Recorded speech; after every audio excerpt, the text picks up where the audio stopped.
First reading, 1 Kings chapter 19 verse 9, 11 to 16. There he went into a cave and spent the night there. Then the word of Yahweh came to him saying, "What are you doing here, Elijah?" Then he was told, "Go out and stand on the mountain before Yahweh." For at that moment Yahweh was going by. A mighty hurricane split the mountains and shattered the rocks before Yahweh. But Yahweh was not in the hurricane. And after the hurricane, an earthquake. But Yahweh was not in the earthquake. And after the earthquake, fire. But Yahweh was not in the fire. And after the fire, a light murmuring sound. And when Elijah heard this, he covered his face with his cloak and went out and stood at the entrance of the cave.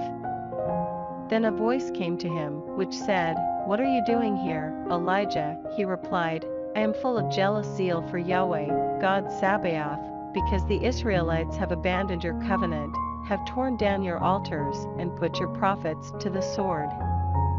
I am the only one left, and now they want to kill me." "Go," Yahweh said, "go back by the same way to the desert of Damascus.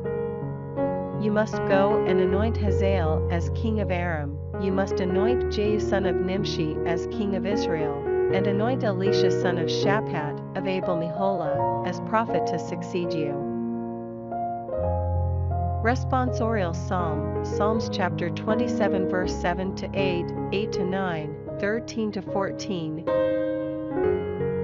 Yahweh, hear my voice as I cry, pity me, answer me. Of you my heart has said, seek his face. Your face, Yahweh, I seek, do not turn away from me. Do not thrust aside your servant in anger, without you, I am helpless. Never leave me, never forsake me, God, my Savior, this I believe, I shall see the goodness of Yahweh, in the land of the living. Put your hope in Yahweh, be strong, let your heart be bold, put your hope in Yahweh. Gospel, Matthew chapter 5 verse 27 to 32. You have heard how it was said, "You shall not commit adultery," but I say this to you, if a man looks at a woman lustfully, he has already committed adultery with her in his heart. If your right eye should be your downfall, tear it out and throw it away, for it will do you less harm to lose one part of yourself than to have your whole body thrown into hell.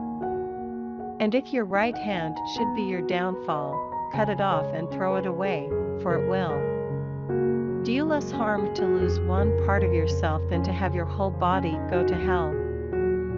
It has also been said, anyone who divorces his wife must give her a writ of dismissal, but I say this to you, everyone who divorces his wife, except for the case of an illicit marriage, makes her an adulteress, and anyone who marries a divorced woman commits adultery.